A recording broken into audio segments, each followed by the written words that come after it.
So good afternoon, everyone. This is Jennifer Tyson. I'm a social science analyst with the Office of Juvenile Justice and Delinquency Prevention, OJJDP, and I wanted to welcome you to today's webinar, Communities That Care, Building Trust and Preventing Crime. For those of you that aren't that familiar with OJJDP, we're a federal agency and we provide national leadership, coordination, and resources to prevent and respond to juvenile delinquency and victimization. So we support states and communities in local efforts to develop and implement effective prevention and intervention programs to improve the juvenile justice system and protect public safety and while holding offenders accountable. So our vision for doing this is that we envision a nation where our children are healthy, educated, and free from violence. And if they do come into contact with the juvenile justice system, the contact should be rare, fair, and beneficial to them. So that, with that in mind, I'm pleased to be part of today's webinar about Communities That Care. And what we know that it's been able to do around crime prevention for youth and for communities. You're going to hear much more from our presenters, which I'm really excited to have on the phone. I think this is going to be a great webinar. So the two presenters that are going to speak shortly are Dr. David Hawkins, who's the Endowed Professor of Prevention and a founding director of the University of Washington Social Development Research Group, and then Jim Bueermann, who's the president of the Police Foundation and also a former chief of the Redlands, California Police Department. And they'll describe much more the Communities That Care approach in the prevention system and its community-wide effects on youth crime, violence, and drugs, and also how it's a tool to help improve police and community relations. I'm sure that many of you already know both David and Jim and the many innovative reforms that they've been able to accomplish over the years. But if you don't, their bios are in the handouts, and Michelle and the tech people will go over a little bit on how you download those in a second. But I'm just going to give you a little blurb in case you're not familiar on their backgrounds. So Dr. Hawkins, his research has focused on understanding and preventing child and adolescent health and behavior problems. He seeks to identify risk and protective factors for health and behavior problems across multiple domains and to understand how those factors interact in the development of healthy behavior and the prevention of problem behaviors. He develops and tests prevention strategies that seek to reduce risk through the enhancement of strengths and protective factors in families, schools, and communities. He's authored numerous articles and several books, which I think many of us have read, and has also been the developer of a number of prevention programs, including the Guiding Good Choices, the Parents Who Care, and Supporting School Success. And then before becoming the Police Foundation's current president, Jim Bueermann had worked for the Redlands Police Department for over 33 years. He served every unit in the department and was appointed chief of police and the director of housing and recreation and senior services in 1998. He retired in June 2011, but as chief, he developed a holistic approach to community policing and problem solving that consolidated housing and recreation services into the police department and was based on risk and protective factors research into adolescent problem prevention. This strategy was recognized as one of the country's 25 most innovative programs in the 2000 Innovations in American Government program sponsored by Harvard's Kennedy School. So OJJP really values evidence-based programs and practices. It's a key part of what we do is sort of identifying and supporting those initiatives that have been shown with rigorous evaluations to obtain their objectives. And Communities That Care, CTC, is fairly unique in this regard because it is one of the few strategic systems, strategic sort of systems change approaches that has had that rigorous evidence and has documented those changes and its outcomes over the years.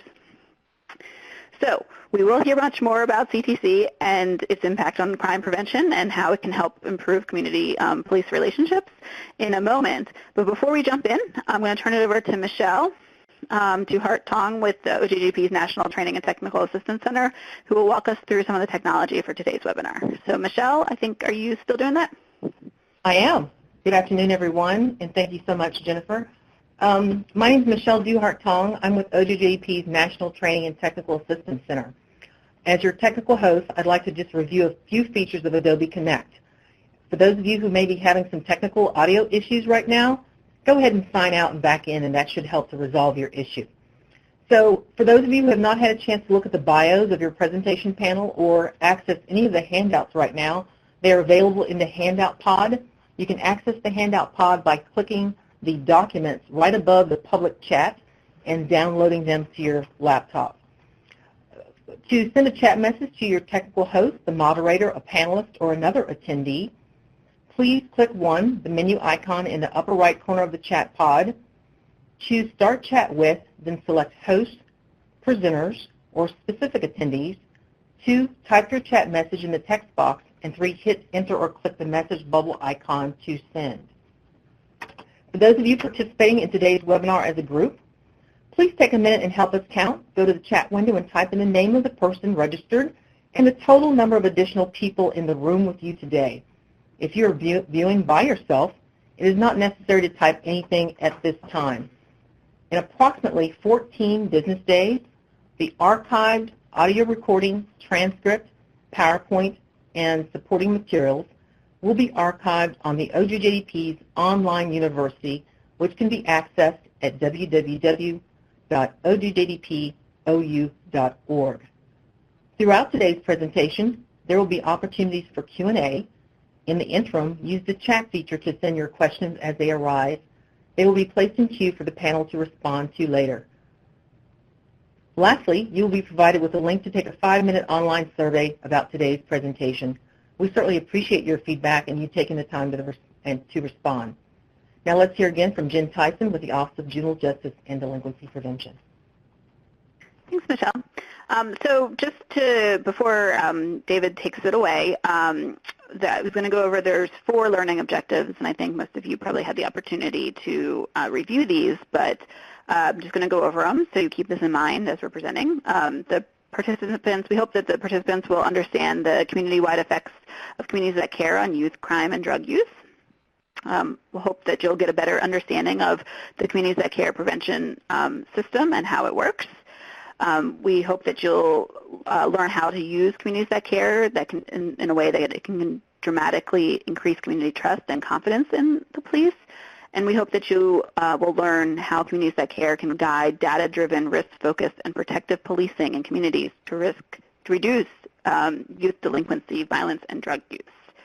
So as Michelle said, if there are questions that arise throughout, please feel free to enter them into the chat feature, and there'll be an opportunity for the presenters to respond depending on the number of questions. We may not be able to get to everyone, but we'll try and sort of hit as many as possible.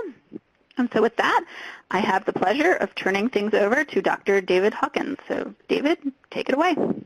Thank you. Thanks very much, Jen, and thanks, Michelle, and thanks everyone for participating in this conference. It's fun to see names of folks I'm familiar with around the country, and also to see many new names as well. And I'm really honored to have this opportunity to work with Jim Bueermann, who has been one of the real leading law enforcement agents in this country, police chiefs in this country, and really working on how do we build trust between community and the law enforcement agencies that are there to protect communities. And in this time of real difficulty, just in light of what's happened in South Carolina, I think our topic today is very appropriate and very important. I would just say that I wasn't always a professor at the University of Washington. Before that, I was a probation officer working with delinquent kids. And the kids that I work with really like to get loaded and rip people off. And for my kids, family wasn't always a place of warmth and affection. Often it was a place of conflict and even sometimes abuse. And school wasn't necessarily a place where kids wanted to go and learn. It was a place where many had failed and didn't want to be there at all. And my job as a probation officer was to help turn their lives around. And as a probation officer, I just began to ask myself a simple question, which is, isn't there something we should have done before things got to this point? I kind of felt like I was running an ambulance service at the bottom of a cliff. We'd make progress with some young people, and the judge would send more to us to be on probation. And I became a recovering probation officer. I left the field with the healthiest respect for people who work with young people engaged in delinquent behavior. But I really wanted to ask this question: could we prevent these problems in the first place? And when I got to the University of Washington, we had an opportunity to look at this question of, has anyone prevented delinquency? Now, for many of you, this was a long time ago, maybe before you were born, but in 1980, there was a survey done of all the prevention experiments that had been done in America. There had been a total of 9 efforts to prevent delinquency with a randomized controlled experimental design, and none of them was effective. 35 years ago, we didn't know how to prevent delinquency before it happens. We could intervene, but we didn't know what to do to prevent it in the first place. We've had a sea change in the last 34 years. What has happened is that, borrowing from public health, we've learned in the delinquency and substance abuse prevention areas that if you want to prevent a problem before it happens, you need to address the predictors of this problem. We learned in the Framingham study in public health that if you wanted to prevent heart and lung disease, you needed to know the risk factors: smoking, a diet high in fat, a sedentary lifestyle, even a family history, all contribute to risk for cardiovascular or heart and lung disease. And people in public health began to say that means we've got to stop smoking. We've got to keep people from starting to smoke in the first place, and we need to live a more healthy lifestyle. And today in America, at least if you don't exercise, at least you feel guilty. We know that we should be doing these things. We can borrow that same approach in preventing delinquency, and that's what we've done in the work that has been going on in the last 35 years by many scientists across the country, identifying first the factors that predict delinquent or substance abusing or other problem behaviors. We've also learned about factors that, when present, protect the young people from the development of health and behavior problems. The slide that you're looking at now, across the top you will see listed a number of health and behavior problems that can affect young people and adolescents. And down the rows you'll see that there are risk factors that have been identified through studies in communities, in families, in schools, as well as within individuals and their peer groups. And when you see a dot of the intersection of a row in the column, it means there are at least 2 or more high-quality studies that say that when that factor in the row is present, that problem in the column is more likely. And what you will notice for some of these risk factors is that one risk factor may predict several negative outcomes in young people. For example, we know that family conflict, we all have conflict sometimes in our family, but in families where conflict is ever present and sometimes turns into physical conflict and abuse, we know that that actually is a predictor of every one of these health and behavior problems.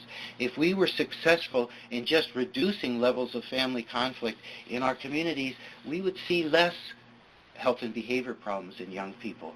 I'm not going to spend more time on these risk factors except to say that at the very bottom of the individual and peer risk factors, you'll see one that says constitutional factors. That means biological or neurological characteristics of individuals. We know we're biologically different from one another, and some people have different temperaments than others, different what are called basal arousal levels than others, and those may increase risk for certain kinds of criminal and other behaviors. That's the bad news from these longitudinal studies, but the good news from these longitudinal studies is that across studies we keep finding consistent evidence of protective factors, factors that when present in young people's lives are associated with greater success in life, greater success in school, and healthier behaviors. Some of these are individual characteristics. We know children born with resilient temperament are more likely to bounce back from adversity, less likely to develop PTSD after seeing a traumatic incident or being engaged in a traumatic incident in their community or in their school. But others of these protective factors are characteristics of social environments, things that we in the social environment of a family, of a school, of a neighborhood, of a community can actually change through our interaction with young people. And there are 5 important protective factors that are important across every domain of social development. The first is opportunities for active involvement that are developmentally appropriate. That means that a young person, when a baby is an infant, sometimes mom picks that baby up in her arms. It means if I'm a first grader, sometimes I get to feed the gerbils, even if I'm not the smartest kid in the class. It means if I'm an eighth grader, that the teacher asks us for our opinion about things we're doing in the class, etc. So that opportunities for active involvement are a key to protective development. The second is the skills to be successful in that opportunity. If I get to feed the gerbils in the first grade, and my teacher hasn't taught me to both provide food and water for the gerbils, it won't be such a good experience for anybody, including the gerbil or me. But if I learn the skill of watering and feeding the gerbil, then I can fulfill my opportunity successfully.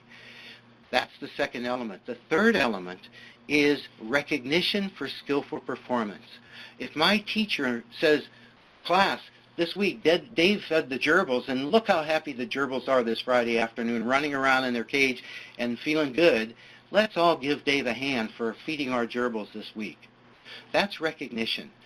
And when young people get recognized for their effort, for their achievements, for their improvements, they begin to feel differently about the group that they're participating in. They begin to feel what sociologists call bonded, what psychologists call bonding. The idea that you feel emotionally attached and committed to a group and to its values. Kids who get opportunities, skills, and recognition in school feel more bonded to their teacher, and they're more likely to do their homework. That's the fourth element of the social development strategy and of protective prevention, is creating bonds between young people and positive pro-social adults in their community, whether family, teacher, neighbor, law enforcement agent, people who are positive and should be positive social influences on young people's development. The exciting thing about that, I'm sorry, we got one more point here, and that is that when young people are bonded, it provides the motivation to live according to the standards offered by that group. And so it's important to have clear standards for behavior. Mrs. Reagan, many, many years ago, just said, just say no. But the only kids who really paid attention to that were the kids who felt bonded to Mrs. Reagan or to positive social lines of action and said, oh, I care what that person thinks. It's important for us to create bonding between young people and positive institutions and organizations in the society and in our community, and for those to hold clear, healthy standards for behavior, both for themselves and for young people. The other really exciting news about the last 34 or 35 years is that we've had a proliferation of evidence-based, tested, and effective preventive interventions for preventing delinquency, substance abuse, teen pregnancy, sexually transmitted diseases, etc. There are two lists here, the blueprintsprograms.org and www.crimesolutions.gov, that provide lists of test and effective preventive, as well as, in the case of the crime solution, intervention and treatment and kinds of interventions. The blueprints is more focused on preventive interventions that are put in place before young people get involved with the law or get arrested. The problem is those prevention approaches that have been tested and shown to be effective are much widely used than programs that either haven't been tested or in some cases have been tested and shown to actually be ineffective. And yet some of those programs are still going on across this country today, including programs like Scared Straight. The challenge is to use more tested and effective programs, but recognize that communities are different from one another. No two communities are the same, and that means that different risk factors are likely to be prevalent or widespread in one community than in another community. We know that different communities have different levels of delinquency or violence, different levels of resources and capacity, different norms about what's acceptable and not acceptable behavior. And that means that the community context is a very important foundation for community-level prevention because we know that youth behavior is affected by that community context. In communities where adults believe that they can make a difference in young people's lives, there is less delinquent and criminal and violent behavior. And in communities where people say it's not okay to steal from someone in our community, then there are lower levels of theft in those kinds of communities.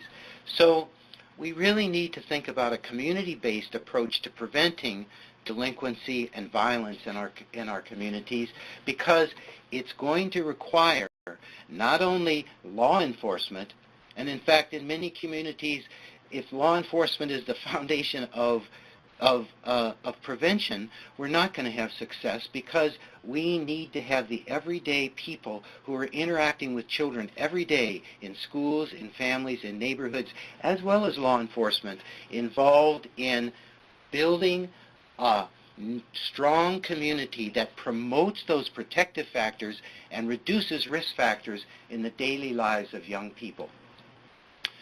We developed what we consider an operating system for prevention called Communities That Care. And the phone is here because Communities That Care is not a program.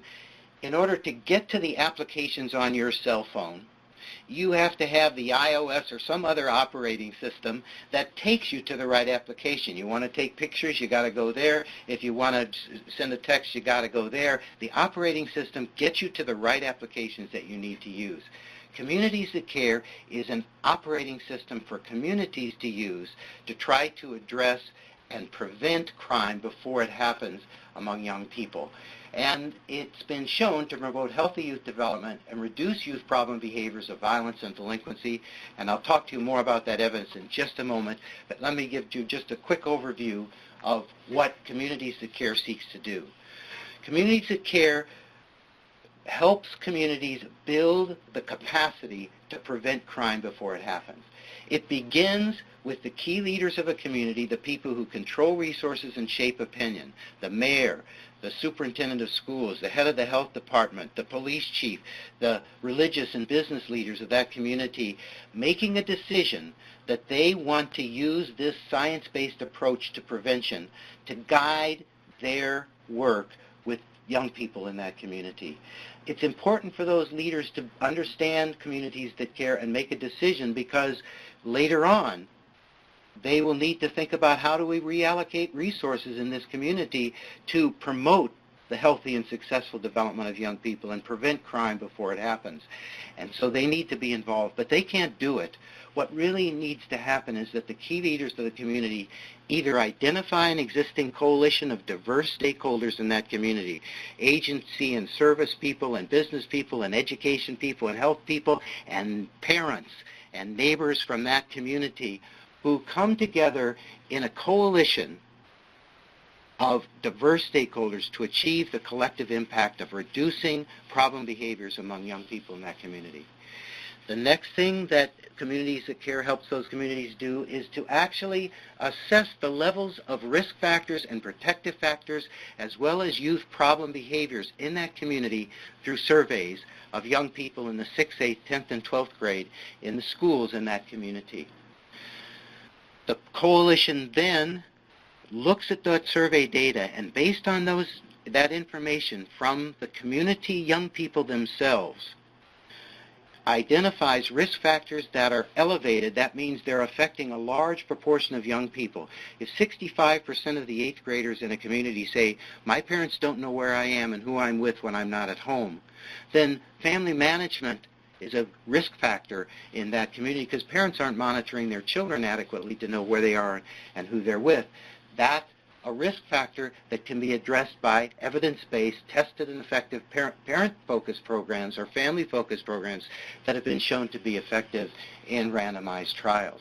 So the coalition chooses evidence-based programs from the menus available to address their priority risk factors, 2 to 5, and their priority protective factors if they've identified specific protective factors like opportunities or recognition for young people that they want to change. They then get trained and implement those evidence-based policies and programs that they've chosen from these menus, and they implement those and learn to implement those with fidelity, with the help, again, of the communities that care system to ensure implementation fidelity throughout the dissemination and institution of those kinds of programs and policies in the community. And finally, every 2 years, those communities repeat the survey to ensure that the risk factors that they're targeting are changing in the desired way, and that youth outcomes are changing and protection is changing in the desired ways as well. If things are changing as the community wants, they'll keep those programs in place.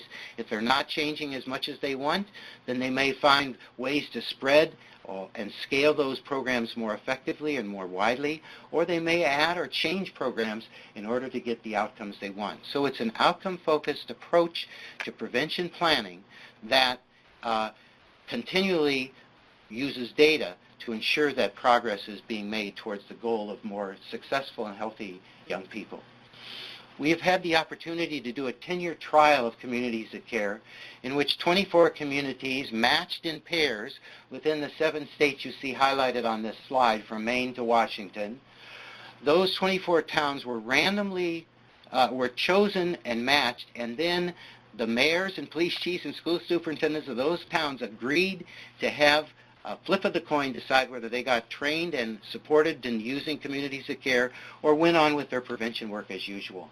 We were able to follow a panel of over 4,000 students, starting in the 5th grade, all the public school students that whose parents allowed them to participate in this study. Over 75% of the students in these schools became part of a longitudinal study, and we've been following them ever since. What we have found is that by the end of the 8th grade, tobacco use in the CTC communities was down by 33%, alcohol use down 32%, and delinquency down 25% by the end of the 8th grade in CTC communities compared to the control communities that had been randomly assigned not to receive communities of care. By the end of the 12th grade, we see significant reductions in the proportion of people who have ever engaged in violent behavior by the end of grade 12, about over 40% in the control communities compared to about 34% in the CTC communities have ever engaged in violent behavior through about age 18. We also found by the end of the high school period, age 18, when we followed young people whether they were still in school or not, we found 31% reduction or increase in abstinence from any drug use, gateway drug use, alcohol, cigarettes, and marijuana through high school. And what we're saying is that basically after 8 years after CTC began, we see sustained effect in these communities of using the communities of care system, even though after the first 5 years we stopped working with these communities. They were on their own, moving forward with the communities of care system and showing positive effects on this panel of over 4,000 kids all the way through high school.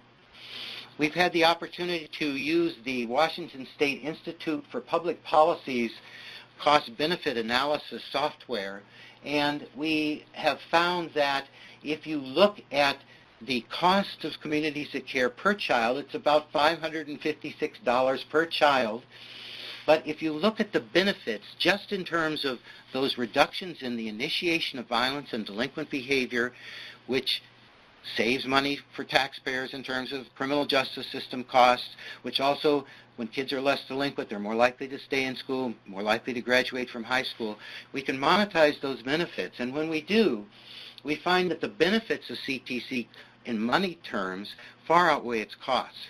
Now, the Washington State Institute for Public Policy says that if the developer of an intervention like CTC was involved in the research trial, then they're going to cut the effects that they found in half.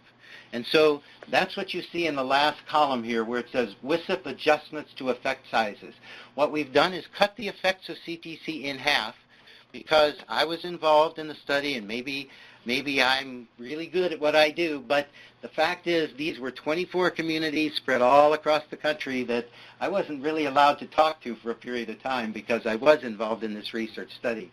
But the bottom line is that for every dollar you spend on communities of care, you get a return of about $4.23 in terms of the benefit-cost ratio, and the chance that you will get positive return on investment when you do 1,000 Monte Carlo simulations of these data is 99% chance of getting a positive return on your investment. And when that positive return on investment occurs is beginning in the 5th year.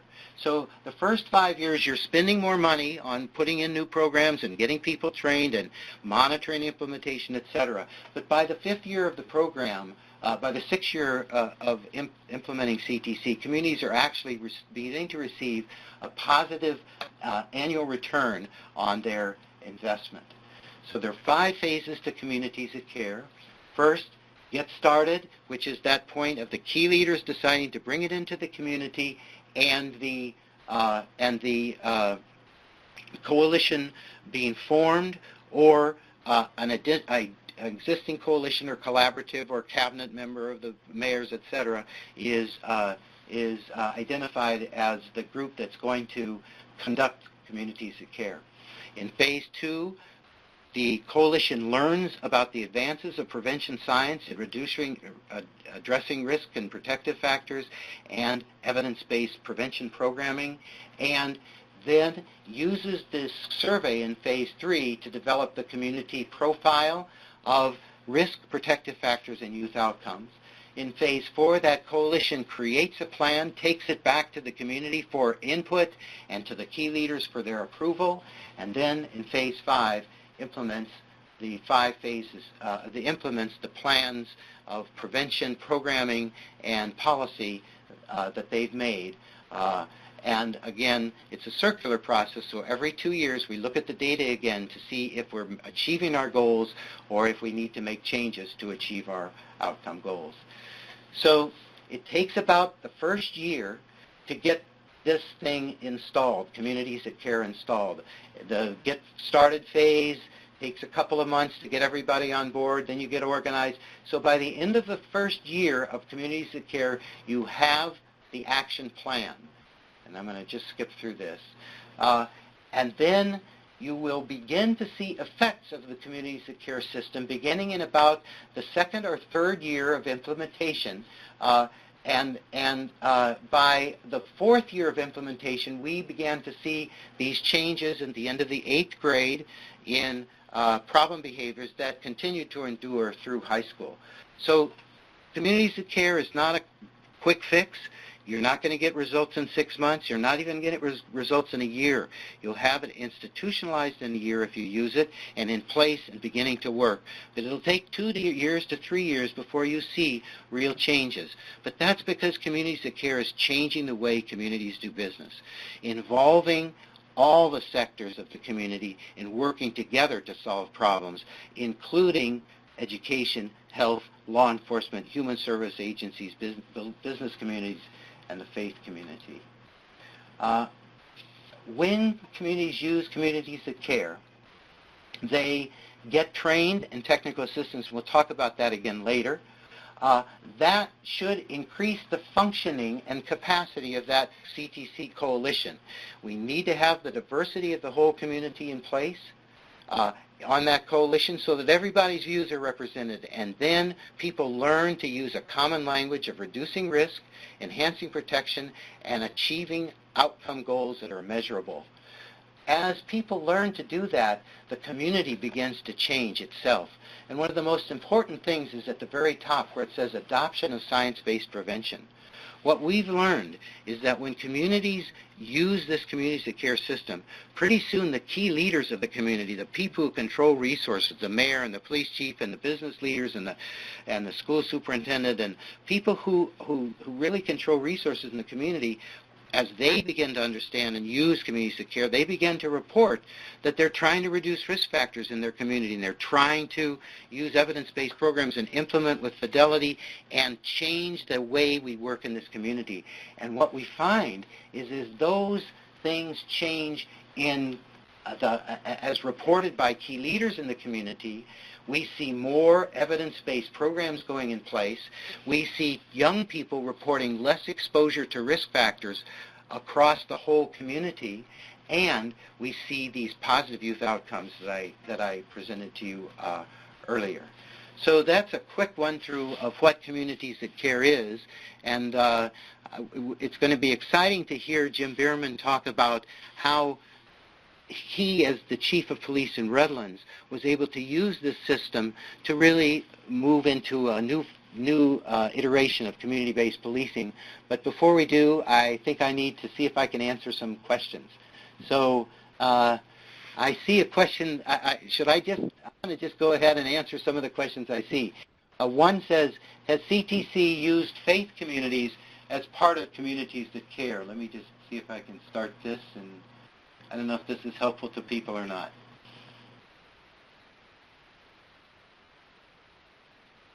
The question is, CTC utilized the faith communities as part of Communities That Care?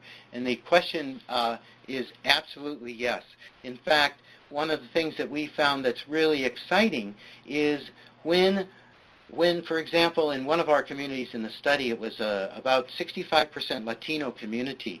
And one of the things that we found is that when social service agencies in the schools talk to parents about becoming involved in the parenting program that coalition had chosen to put in place in the community, not a whole lot of Latino families came. But when the priest in that community got involved with Communities That Care and got involved as a member of the coalition and began to understand the importance of the effort and started recruiting families to become involved in Communities That Care in that community, Latino families were the backbone of the parenting program from then forward. So we've seen that in African American communities where the preacher or the leader of that community or a deacon or an elder may be a very key person in becoming part of the Communities That Care effort and in enlisting members of their own church or faith community to become involved in this larger effort. So there's a wonderful and important role for faith leaders in this effort. In fact, in Bronzeville, a neighborhood on the south side of Chicago right now, Pastor Chris Harris, who is a dynamic church leader, is bringing Communities That Care into the south side of Chicago to help that community deal with the trauma that they've experienced and to begin to prevent these kinds of health and behavior problems among young people. Where in Illinois has the CTC model been implemented? There are several communities in Illinois that I promised to let the communities that were in the trial remain anonymous as communities because they were willing to flip their coin and be included, so they can let you know if they were a CTC community. There are probably people here who are from CTC communities in Illinois that might be willing to post on the chat where they are and if they're doing Communities That Care. But I'm not going to share the specific communities that were in the trial because our promise of confidentiality to them. Are any of the current CTC communities large urban areas?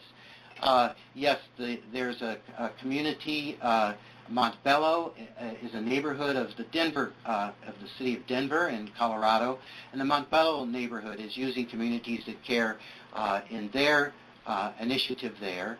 I mentioned Pastor Chris Harris on the south side of Chicago using Communities That Care in that city. And also in Montgomery, Alabama, St. Paul, Minnesota, people are beginning to use the Communities That Care system in large cities. And right here in Seattle, Washington, there's a group called Communities in Action that is using Communities That Care. So our trial of Communities That Care was done in cities with 50,000 people or less because we wanted freestanding cities with their own governmental structure. They're all incorporated cities. with their own law enforcement and education system and city government. But we didn't want them to be suburbs of larger cities or big, large cities where we couldn't control or see what else was going on and be sure that we were, in fact, looking at the effects of communities of care and not something else. So our randomized trial was done in small to middle-sized towns, but communities of care has been done and is being done in large cities around the country. So David, just so that maybe we can take one more question at this point, if you want to pick one out of the list, and then we'll move on to make sure we get through all the content, and we can loop back around to questions at the end. Boy, there's so many wonderful questions here. There's one more that I just see in front of me that says, how could CTC maximize the involvement of college students? This is just a fantastic question because, in fact, often college students are in a new place. Sometimes if they're especially in a college where they're dorms and they're moving, and yet they don't always have this opportunity to give back to the community. And that's part of what we're hopefully teaching young people in college, is to become part of a community and to give back to the community. And so in CTC communities, college students have become involved as tutors of high school students and even middle school students. They've become involved as leaders of work groups that are involved in a youth participatory subcommittees of the CTC larger committees. Sometimes they've been actually on the boards of the larger communities, but often their role has been in helping as volunteers in a number of different programs and activities that are implemented in the CTC communities. So I think we're going to, I'm going to hand this off, I think. Is that correct at this point? So I'm going to Yep, I think so. I think we should go ahead and we get the pleasure of introducing Jim Bueermann, who is the president of the Police Foundation, who's going to talk a little bit just about, which actually I think the last question that came up is probably a good segue into this. What communities that care can mean for police community relations. So with that, we'll go to Jim, and then I know there was a number of good questions, and so hopefully at the end we'll have some time to go back to answer a few more, but want to make sure we can get through everything. So with that, I'm going to turn it over to Jim.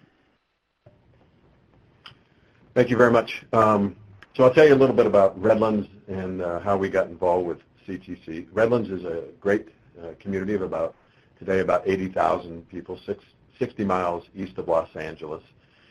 Sits in the eastern part of the big LA metropolitan sprawl where there was just, people from the ocean to the mountains. So it looks like one big, huge urban area. But Redlands is a very wonderful community. And back in the mid-'90s, when we decided that we needed to change some things, it was probably taking a path that we were very uncomfortable with. Our youth violence was, for us, off the chart. We had a series of homicides that involved young people, and we knew that what we were doing wasn't working. We weren't sure exactly what we should be doing, but we knew that traditional policing approaches, being reactive, did not get us to where we wanted to be. So I literally am sitting in a United Way meeting in the late 90s next to the alcohol tobacco education coordinator from the school district, and we're talking about problem prevention, and she kind of whispers to me, you need to check out Communities That Care, Hawkins and Catalano. And I don't have a clue who these guys are. So afterwards, I go do a little bit of research, and I realize that this is absolutely a community policing model. So David will talk about it as a youth development and a problem prevention model, and I instantly saw this as a community policing model. So I cold called David and friends and say, this is who I am. I was a captain at the time. Within a couple of months, I became the chief of this particular conversation. And I said, you got to tell me more about yourself. I bought their book. I read it. And within about a month, we were off and running. For the first, first year or so, the police department had a very strong leadership role in how the community addressed implementing Communities That Care and all of that, and I'll come back to that point in just a second.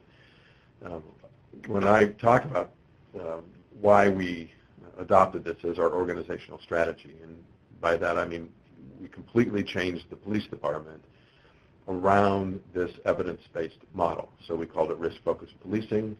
We realized we didn't have enough organizational tools in our toolbox in order to be able to do the kind of work that we thought was necessary to prevent crime. So we had it was more than just an adoption of this evidence-based model. We also had an organizational transformation from a traditional police department that was exploring community policing to one that radically altered not only its mission but its organizational structure around communities that care and the notion of risk and protective focused prevention. As we were going along this particular path, we started thinking, I think, more deeply about the purpose of the police department, started thinking, I think, also about the purpose of policing, and we managed to dust off a list of 9 principles of policing that a guy by the name of Sir Robert Peel developed in the 1800s. He was the commissioner for police, I believe, in London.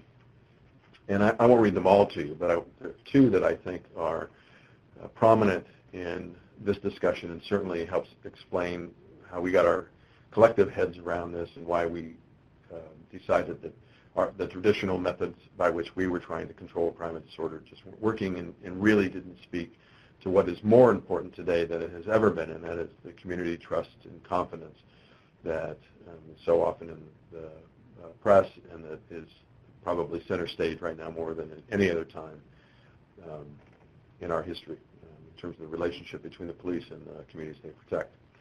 So Peel's first principle says that the basic mission for which the police exist is the prevention of crime and disorder. So it's the prevention piece that I want to come back to. And his last one says that the test of police efficiency is the absence of crime and disorder, not the visible evidence of police action in dealing with it. So the absence of crime and disorder and the prevention of crime and disorder are linked together, and I think drove our belief that if what we should be about is preventing crime as much as suppressing it. In fact, we know that a balanced and comprehensive crime control model really has 3 pieces to it: prevention, intervention, and suppression. And like a tripod that would follow if you removed one of those legs, so too does a policing strategy that doesn't implement or employ prevention, intervention in addition to suppression strategies. It's just not complete and it's going to fall apart. Now, as the police, we had the suppression side of this particular calculus all down pat. I mean, we knew how to suppress crime. When something happened, we reacted to it well, and the police department was very technically astute at solving crimes after they had occurred. But as I mentioned earlier, we had a high level of youth violence. We had multiple, over a couple of year period, multiple murders that involved young people either as suspects or victims. And we knew that what we were doing just wasn't working. This is how we ended up and why the light bulb went on when this acquaintance of mine said you really need to think about risk and protective factors. I'd never even heard that term at that point in my life. So after I became a little bit smart and the organization started working more diligently on teasing out what preventing crime meant, we ended up deciding that CTC was the model we were going to use. With literally just a couple of phone calls, we raised the money necessary to, this is back in 1998, we raised the money necessary to hire the trainers to do all of the things that David already explained. We created a community collaborative called Building a Generation that is still there today. We led that. We, the police department, led it for the first year.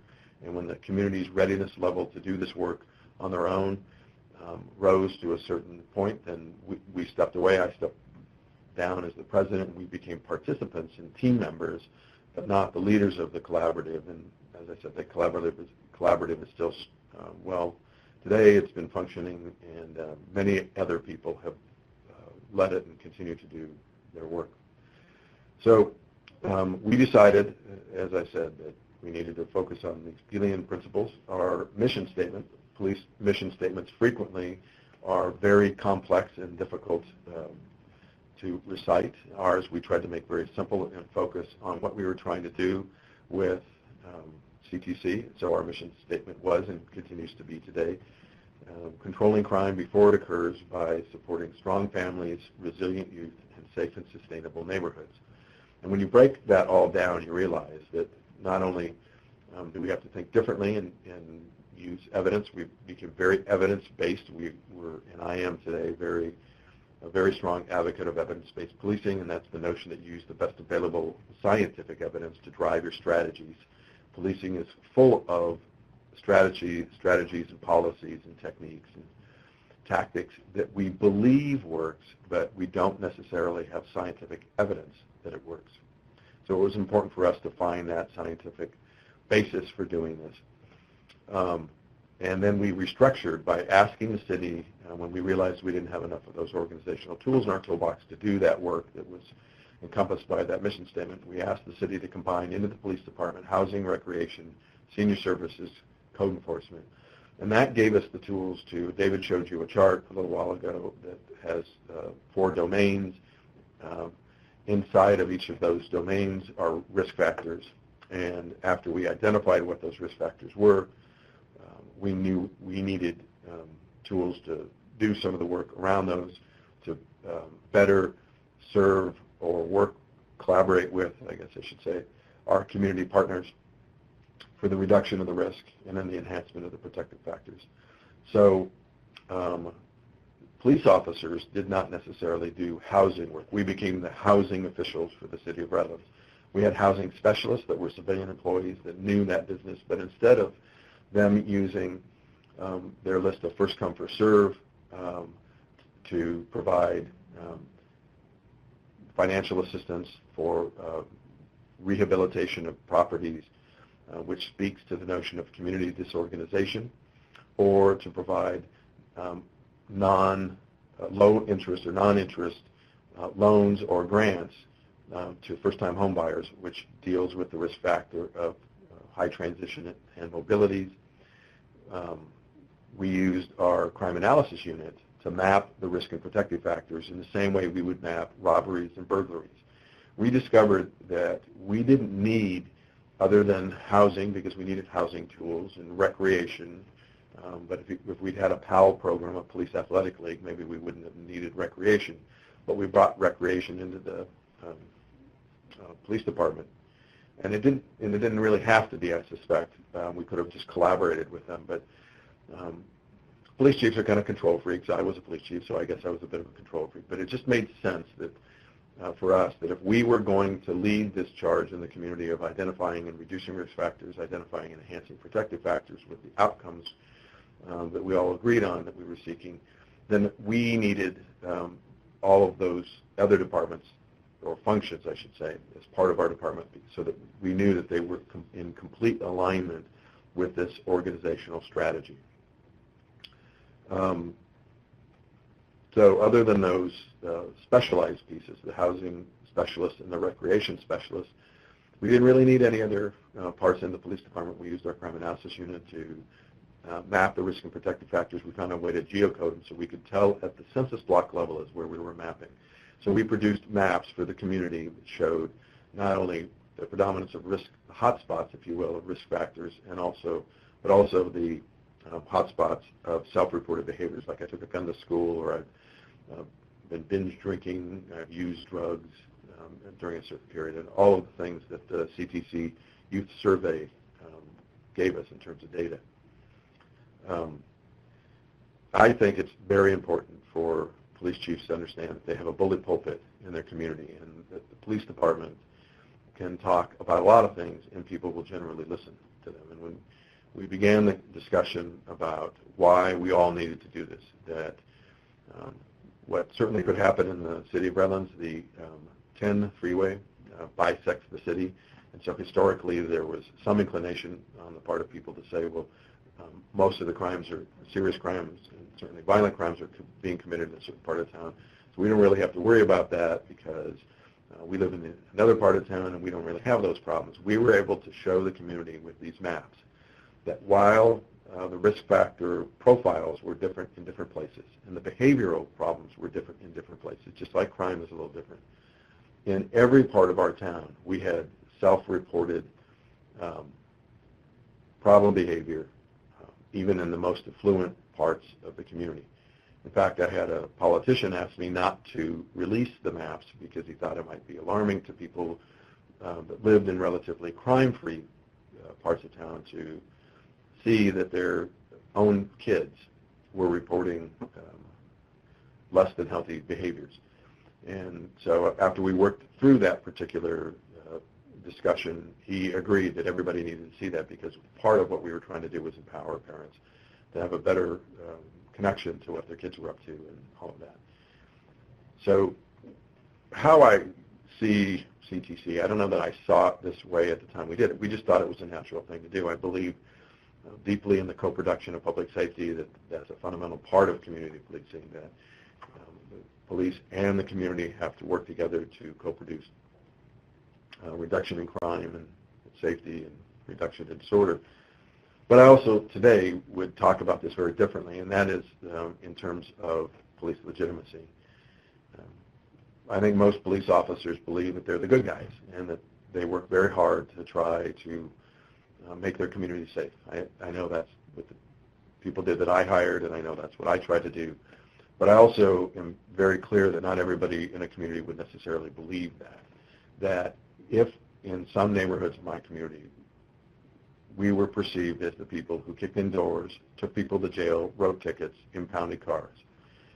And most of my career, the only tools I had to deal with people were enforcement tools. So I said earlier that we had the suppression side of the crime control equation down pat, and we did. We could write tickets and impound cars and arrest you with the best of them. In fact, our homicide clearance rate was way off the charts. We cleared almost all of the murders that have occurred in that town in the last 20 years or so, and it's probably around 70 or so at this point.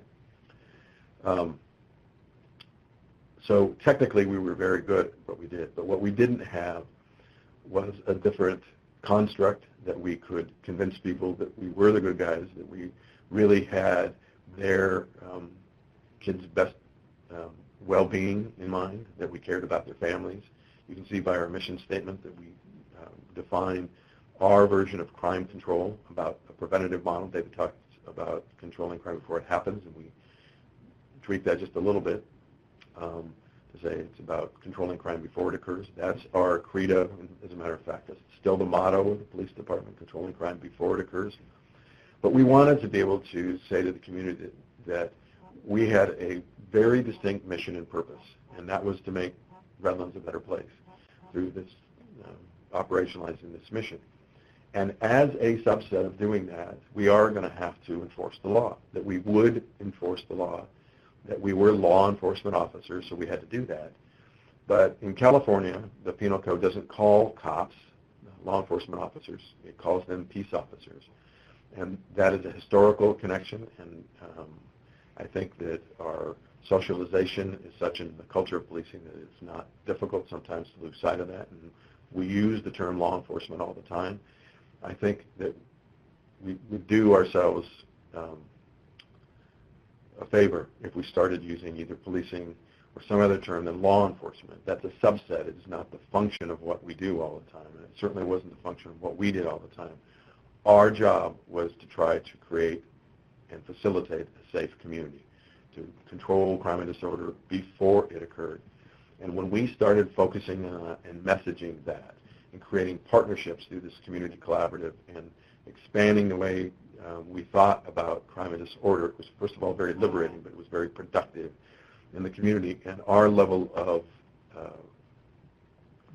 confidence in the police, and I think our sense of police legitimacy went off the charts, because people all over the community, and regardless of their station in life, felt, I think as a general rule after we got this up and running in years into it, that we were about controlling crime before it occurs. We were about helping families create resilient youth, and that we were about safe and sustainable neighborhoods. And once in a while, maybe a lot, but again, it wasn't the focus, we were also going to enforce the law. So I don't mean to say that we didn't enforce the law, because we certainly did do that. It was how we repositioned, so this is a marketing term, we repositioned the purpose of the police department to be about something much bigger, quite frankly, and much more powerful and transformational than just enforcing the laws and simply writing tickets. And that became very, very powerful in terms of community support for some officers that were involved in a shooting that was very tragic and was controversial for some people, but we had a great deal of community support around that. And our ability to get innovative programs and our funding, the funding level we needed to do our work passed through the City Council, I think was directly related to this sense of legitimacy and that we were about something much larger than just simply putting handcuffs on people. We certainly did that.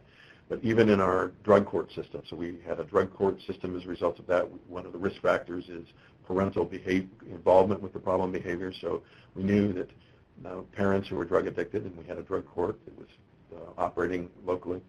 It had people in it, and about 85% of them were parents of the clients. So we knew that if we could partner with them and work to help parents that were also parolees or probationers through the drug court do a better job parenting, that we were ultimately helping reduce these problems and reducing that particular risk factor. So it really changed the way we thought about things and how the officers interacted with parolees and people under that were suffering from substance abuse addictions. And one of the metrics, in fact, that we tracked was how many referrals to the drug court, how many different officers made. So it just changed the way we saw things. I don't think I could ever go back to being a police chief and see the world the way I did prior to our introduction to CTC, because it really is all about harm reduction and safe and sustainable neighborhoods. Somebody had a comment about the clergy and what role they play, and I'll just tell you very briefly that as a result of this whole process, a minister in town and I created a thing called the Cops and Clergy Network that exists today, and it was framed around the common place that both the clergy and the police in our city cared about, and that was young people. And it gave us a common set of understanding and terms to use, and that's one of the things that CTC has going for it, is that it helps you create a common set of terms and concepts and ideas that tells everybody, whether they are the school district, the police department, the public housing, the recreation department, whatever, tells everybody, gives them some insight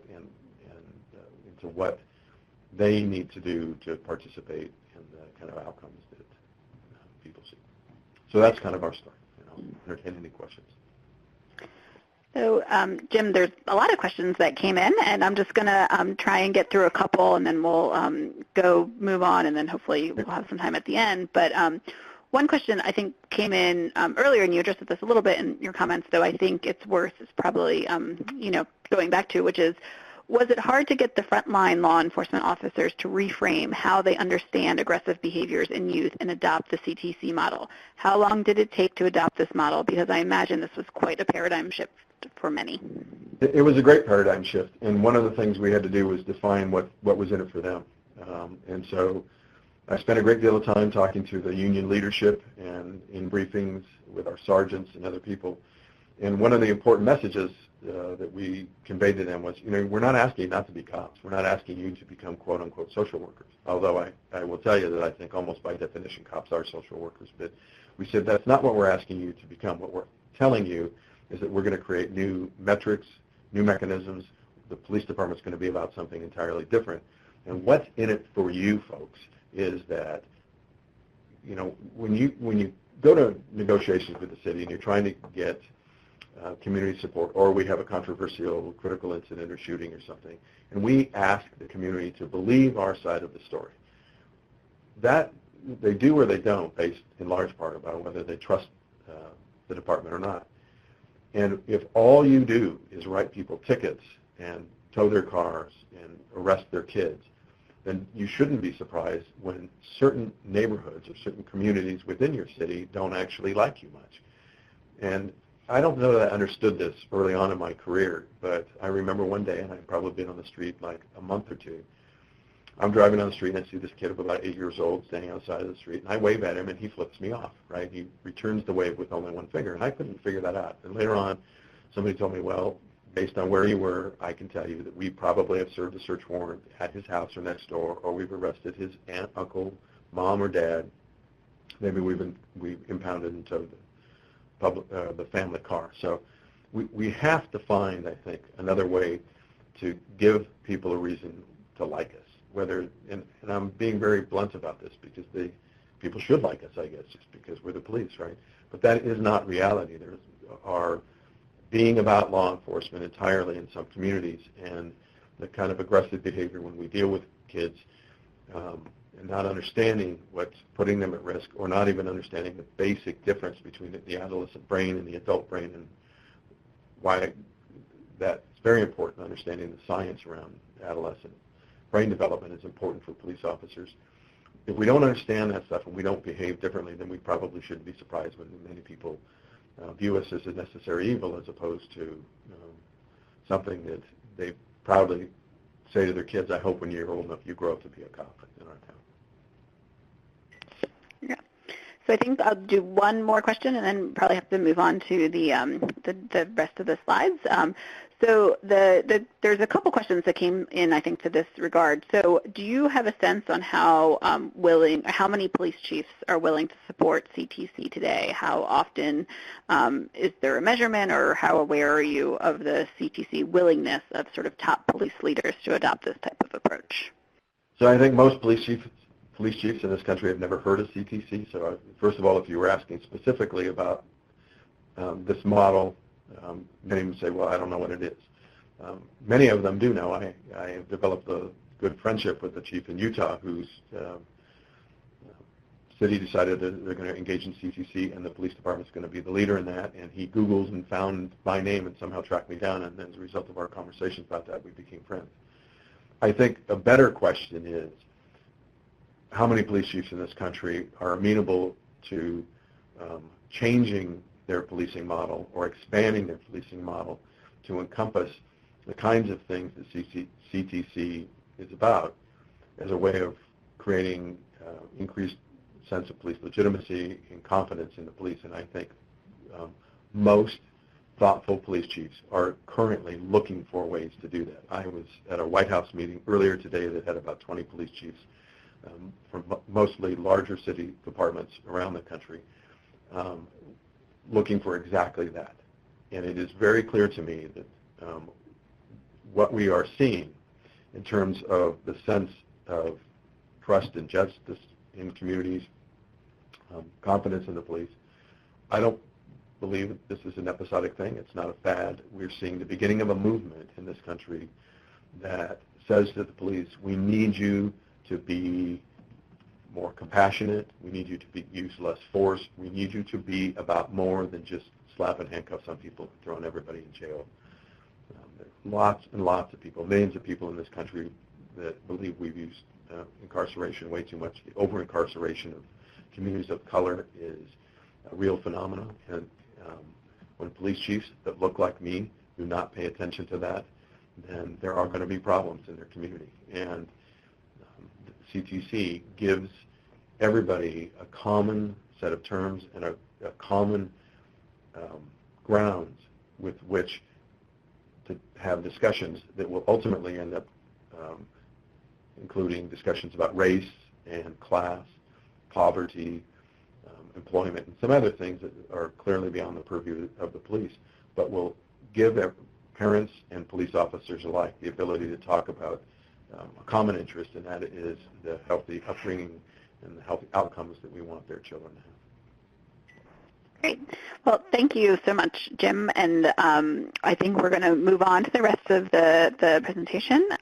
So with that, I think David is going to pick back up a little bit, sort of to expand on some of Jim's comments with some of the data that they've collected around CTC.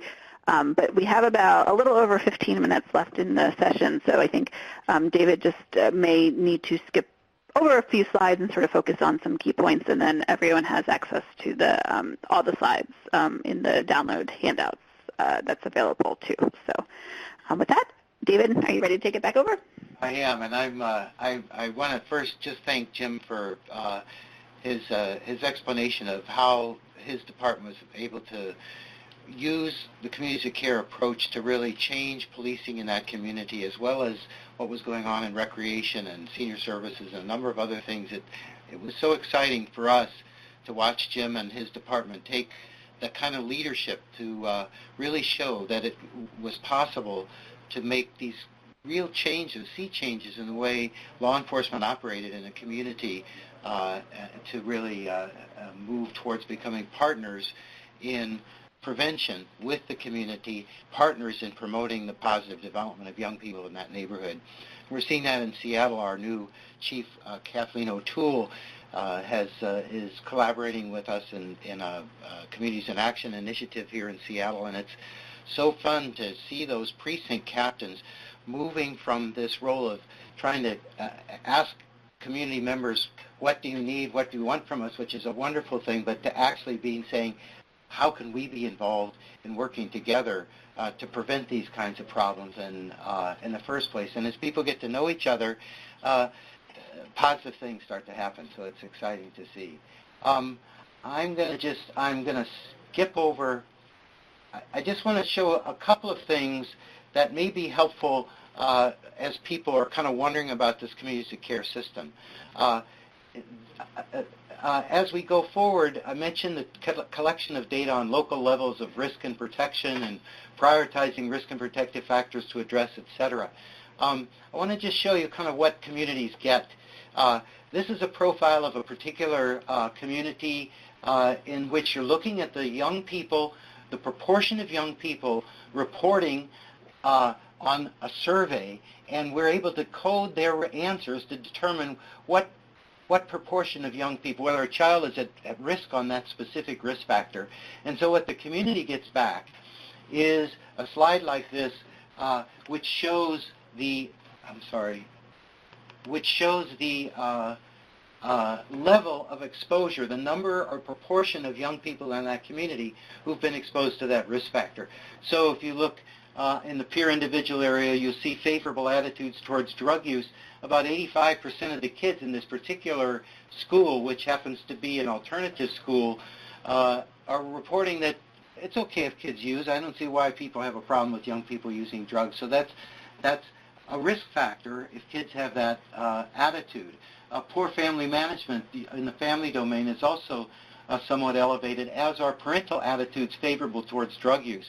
Kids say, my parents wouldn't mind if I had a beer, or don't think it's a big danger if I smoke marijuana or would get in trouble.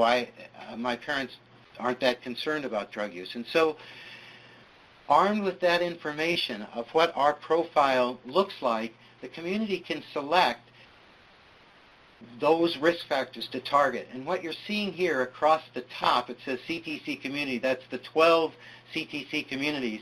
And down the rows, you see which risk factors different communities chose to address. And so community 2 addressed low commitment to school, family conflict, and antisocial friends. So if you go down the columns, you can see the combinations, different combinations of different risk factors for different communities, chosen by the people in that community, by the coalition of stakeholders in that community to address, because they were affecting the largest number of young people in that community. And these are the kinds of programs that were actually implemented in those communities, in the 12 communities in the trial.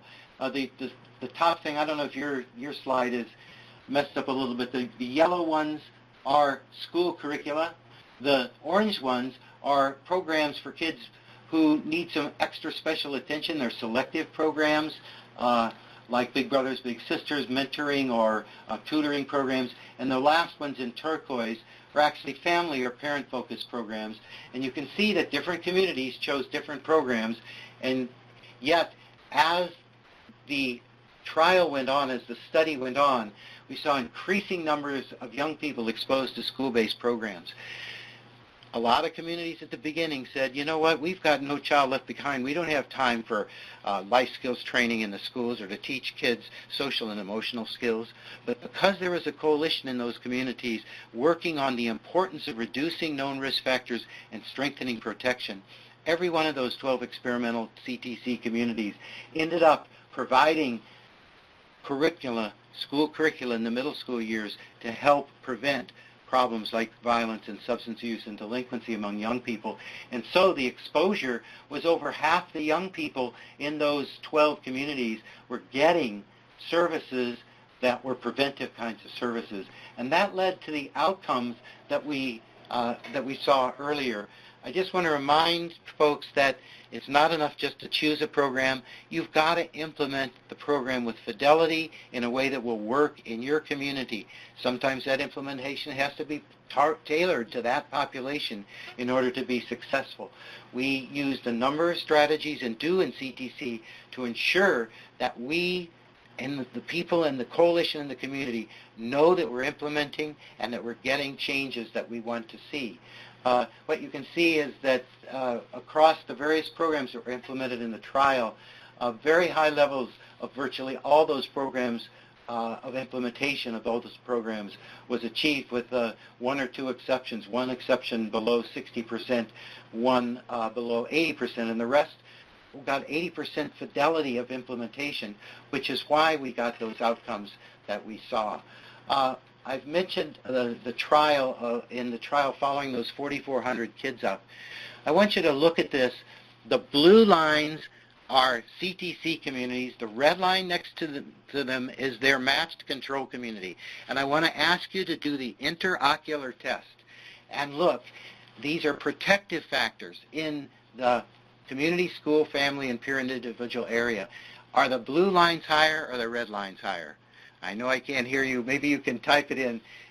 The blue lines are always higher. It means every level of protective factor was higher in the CTC and than in the control communities among those fifth graders we had followed through 8th grade. By the end of the 8th grade, they were reporting much more protection in their community, in their school, and in their families. And that led to the outcomes that we've mentioned earlier, including the sustained effect at the end of 12th grade. The last thing I want to just mention is that CTC has been facing a challenge as we see these effectiveness data and more communities become interested in communities of care. We realize that we can't send live trainers out to communities across the country continuously 6 different times in order to install CTC.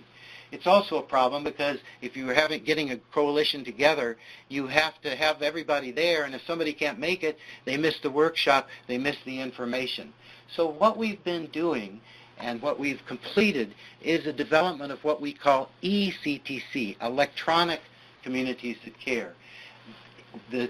All the training materials of Communities of Care have been turned into a web stream training system that's run by a local person who we train for 3 days to facilitate the CTC process in their own community.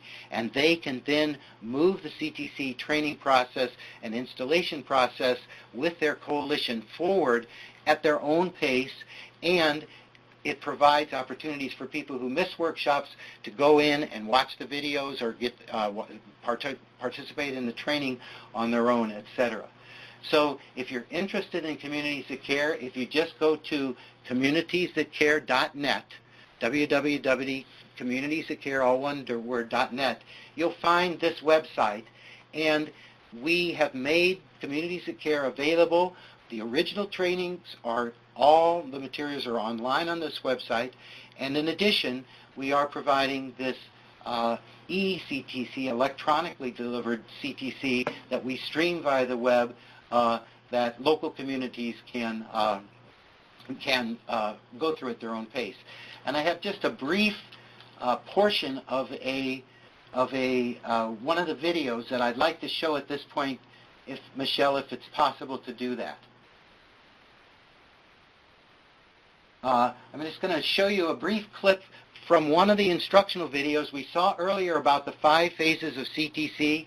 I'm going to show you what that looks like when eCTC does the presentation instead of David Hawkins doing the presentation. This is the presentation, and we're cutting the Communities that Care process involves 5 phases.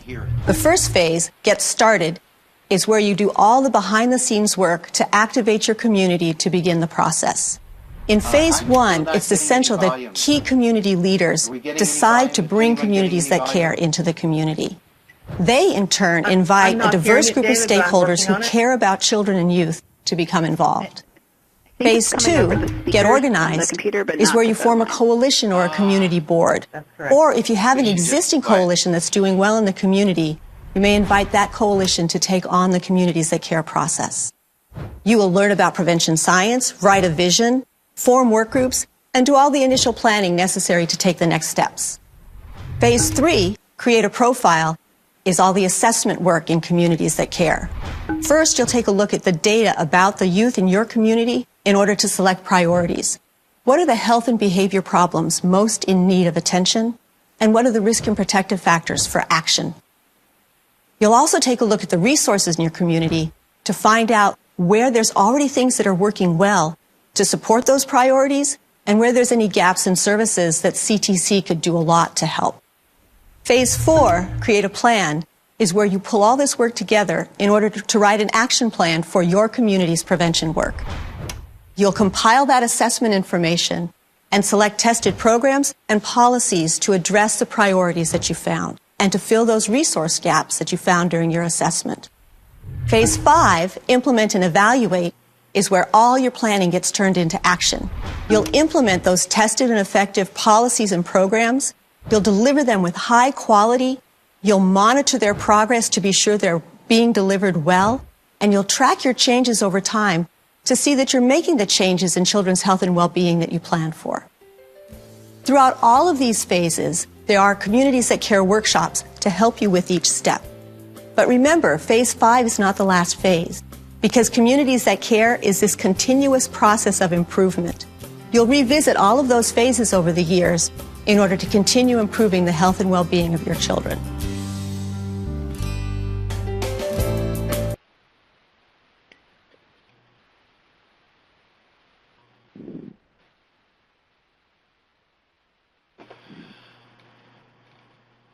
So I hope that I couldn't hear that actually. So I hope that you all who are participating could hear it. But I also hope that you could see how we've tried to take what live trainers have been doing and make it available as part of a training system that includes exercises and activities so that people can work at the application level. And I think that will be the end of the formal presentation. If there are questions, I think we have, it looks like maybe 5 more minutes or so. So we do have 5 more minutes, and just before we jump into any questions, we maybe have time for one. Just wanted to point out some follow-up contact information before people jump off. So if you look at your handouts, there's a CTC Center brochure. If you have follow-up questions, you can click on that brochure. There's some contact information also up on the screen right now. Obviously, there's a website.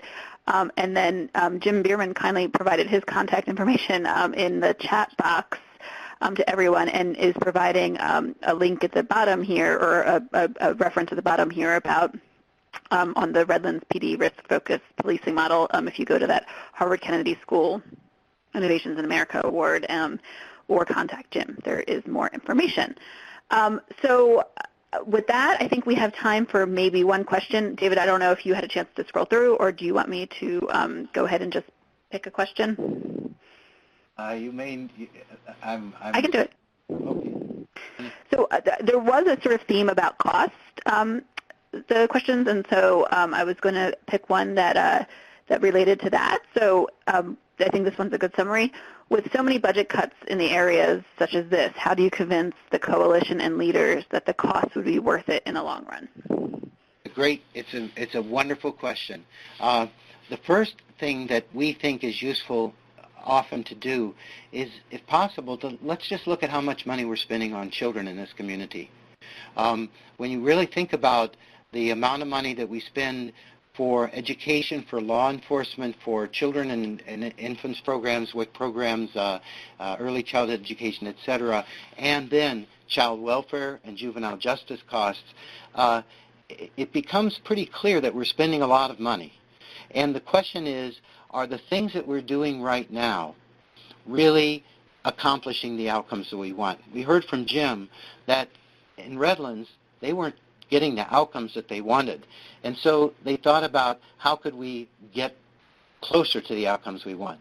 The thing that is exciting to us about Communities That Care is that now that we've been able to look at what effects do you find, we've been able to actually monetize those benefits to understand what is the return on investment and to see that it is a positive return on investment. Now, that sometimes isn't so exciting to a person who's just thinking about their next 2 years in office or 4 years in office. But in fact, if we're concerned about our communities being healthy places for young people to grow up, to become successful citizens of this country that contribute economically and socially to the well-being of our society, that's really what we need to be doing. And it is a small marginal cost, it turns out, often in communities to take 2 or 3% of the budget that we're spending for child welfare or juvenile justice, and to think about putting some of that money upstream in evidence-based preventive interventions that have been tested and shown to be effective, and that this community says we really need here.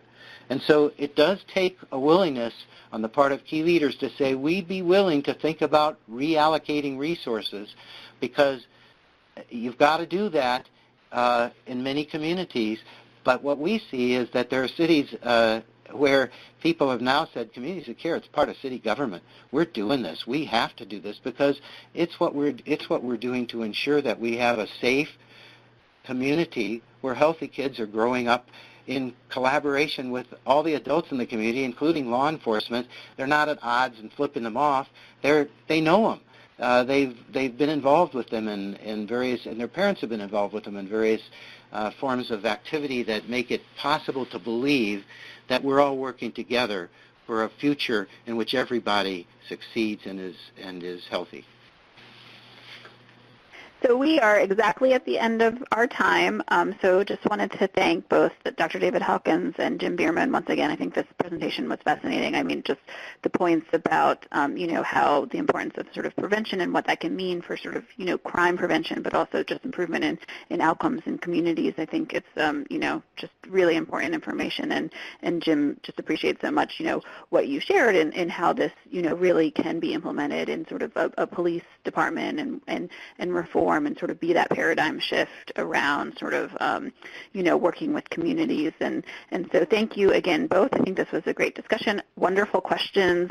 As I said, there's some additional handouts and some contact information because there were so many questions we couldn't quite get to every one of them, and this webinar will be archived afterwards if you want to go back and look at it again. And I think with that, we are all done. So thank you. Oh, and sorry, Jim, did you have one short closing comment before I say thank you and hang up? I just noticed the note. Yeah, that's okay. Thank you. Just that my contact information is out there. This can be a little bit difficult sometimes for police chiefs or sheriffs to understand exactly how to translate their model of policing into this or take this and adopt it to their policing model. And I'm more than happy to have that conversation with any police person that needs that translation, and we'll have a cop-to-cop conversation about how to do it. Great. So thank you. And Michelle, I think you have the last word. Thank you so much, everyone, for participating. If you wouldn't mind taking 5 minutes to complete the online survey that will come to you once we move to close, it will be greatly appreciated. Thanks so much to the Office of Juvenile Justice and Delinquency Prevention for hosting this Communities That Care webinar, as well as to the Police Foundation, Jim Bueermann, his presence, as well as Dr. David Hawkins at the University of Washington in Seattle. Thank you all.